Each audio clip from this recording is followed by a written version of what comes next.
Magic exists. It doesn't exist in the way that we wish it did, but in smaller, lesser ways that often get overlooked.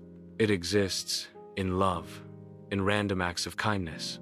It exists in nature, in the touch of a butterfly landing on your finger, its legs and wings tickling your skin as it readies for its next flight.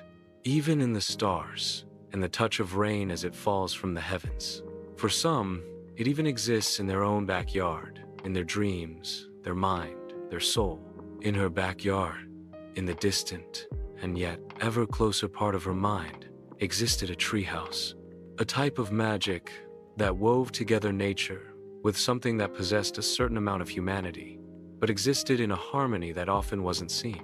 The tree's branches curled around the wooden home, welcoming the girl with every celebration and comforting her with every sorrow. Kissed by the sun's rays, hanging from the tree, oranges grew alongside white, blossoming flowers. They shone a hue that seemed to suggest the future could be bright, full of wonderful beginnings and even more wonderful endings. The white petals of the flowers were pure, untouched by sadness, darkness, anger. Each day, with each smile, creative outlet, birth of her children, she would go here, and she would see it grow. She would see the happiness on the walls within it, the love that nourished the outside. She knew something else, though. Something else lived there. It was small at first, a sigh in the wind brushing against the wood, a whisper from the floorboards, somehow having found its way nestled into the tree's limbs, its bark, perhaps its very roots. She wasn't sure where it came from, and she wasn't sure why it was there. She simply knew that it was. That was okay, though, she thought when she was younger, when it was smaller, barely breathing. Its whispers so low she could write them off. Writing them off, however, would prove harder as she got older. The thing, a void that couldn't quite be seen at first as much as it could be felt, moved throughout the safe haven, out from the board that the girl once constructed with her own hands, and into a corner, hiding underneath hanging art, underneath the carved initials of the woman's name that she had placed there. This was her territory, after all. It belonged to her. At least, it did. Over the years, a decay set in. Sickness began to overtake the brightness the oranges once had, beginning with small impurities, dark spots, white specks here and there, and, eventually, a blackness. What started slowly grew more rapidly. With each cruel word spoken, each love that knew only hate, the oranges died, and the unwanted guest made itself more at home. "You deserve it," it told her. Its black shape, scratchy, soulless, hovered around a rocking chair in the corner it had long since moved on from, now calling the once safe haven its home. Its whispers were now screams, taunts, reminders of any failure, big or small, and even turning the successes into fears of future failure. "You can't keep it up," it would tell her. "They won't love you," it would say. "I'm all you have," it said. And it took her a long time to realize what that meant, but she did as time went on. "I'm all you have." She was all it had. It hated her because no one loved it. Conceived out of hate, out of every negative thing ever said, ever done, it had grown to believe that's all there was. Why, then, should this girl know anything other than what it had known? It didn't want her gone, but it didn't want her happy either. It wanted her to have what it believed she deserved, to accept the love that it believed it deserved. And it knew it deserved the love it was born from. Absence.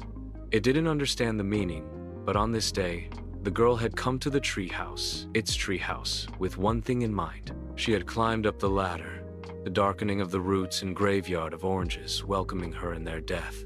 Upon reaching the top, she felt over her pocket.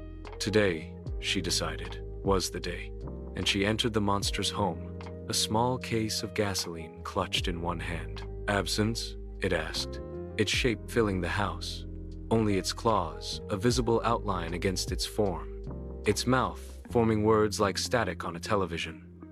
"Absence of what?" "Everything I am," she said.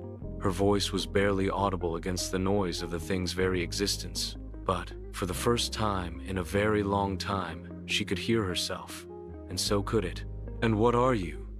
said the beast, scraping its nails along the unseen wooden floorboard. Friendless? Unloved?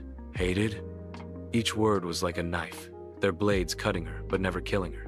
"You're nothing without me," the voice said, rising, screeching. "You're barely even anything with me. What could you possibly think you are?" She spoke only one word. Deserving. Splintering wood, cracked somewhere beneath the shape, and it cried out in pain. The darkness receded, uncovering the rotting wood it had been eating away at. But it was still the master of the home, still overtaking most of what could be seen. With what could now be entered, though, the woman stepped in. Groaning rose from the floor. She twisted the cap off of the gasoline and splashed it on the wood, toward the monster that had grown too comfortable in her mind for too long. It lunged at her, digging its claws into her shoulders, snarling. Still, she stood, staring it down. It hated more than anything to be looked at, to be spoken to or about, to be seen. And she understood why now. "You're ashamed. What would I ever have to be ashamed of?" "You know," she said, and splashed the fluid on its shape. It shrank a little more with each drop. "You know you deserve better too," she continued. The rocking chair became uncovered with the next fling of gasoline. Its wooden backing was falling apart, a piece of it disjointed and leaning down on the seat. "Instead of fighting for it, though, look what you did." Her voice was stronger now, nearly on par with the creature, and it broke eye contact with her, taking in the death it had brought in with it. "This place had once been so lovely. This is all it was capable of, though. How could it grow? How could it learn when it only ever knew one thing? It wasn't fair. This life wasn't fair." As if reading its mind, she spoke, this time loud, and undeniably over anything it could say. "You're right," she said. "It's not fair." She sprayed the rest of the gasoline out and dropped the container, remnants of the fluid spilling out onto the floor. "But you," she continued, slipping her hand into her pocket and pulling out a matchstick. "You chose to let that fester. You chose to poison this place. You chose to poison me. And what? You think?" The creature placed its hands to its throat. This wasn't its voice. This was weak, low, pitiful. How had she done this to it? It shrieked. "You think this is it?" A horn poked out from its head. "You think you've won?" Its mouth ripped open at its attempt to scream. "You think I won't just come back?" It came at her, threatening to put its claws on her one more time, knowing that it could never do any real damage after all. She was all it would ever truly have. But if it could just make her believe, if it could simply push her back and remind her of her place. Flame ignited from the match, the woman striking it against the soaked floorboard. Fire licked up the dark wood and lit up the inside with the glow of its hunger. The monster stumbled back, fell, and slid its way against the wall, in the very corner it grew from all those years ago. With one final look, she turned on the shape cowering below her inscribed initials as the fire grew closer, consuming everything in its path. She continued to watch it from outside, the flames growing higher, smoke billowing up to the skies, their darkness reminiscent of the creature itself. Once the fire had done its job, she watched on as clouds rolled in, bringing a downpour that would extinguish what she had started. Rain fell until all that was left was a pile of ash and dirt. The woman approached its center and knelt down. She dug into the remains with her bare hands, staining her skin with the corpse of her nightmare in its prison. She kept digging and digging, until at long last, a shimmer of light sparked out from beneath the dirt. She had finally found what she had been looking for. With delicate grasp, she pulled the light up, revealing a seed. A light shone from it, much like the light that once shone from the oranges that once gave her such hope. With this, she could try again. She didn't have to let the monster in the treehouse define her. She was fully capable of doing that herself, and she knew that she deserved better than what it had offered her. And maybe they were right. Maybe they would be back. Maybe they would exist in harmony. And maybe it would repeat all of its past mistakes all over again. One thing was certain, though. This time, no one would take what was hers ever again. This was her life, and she deserved to live it.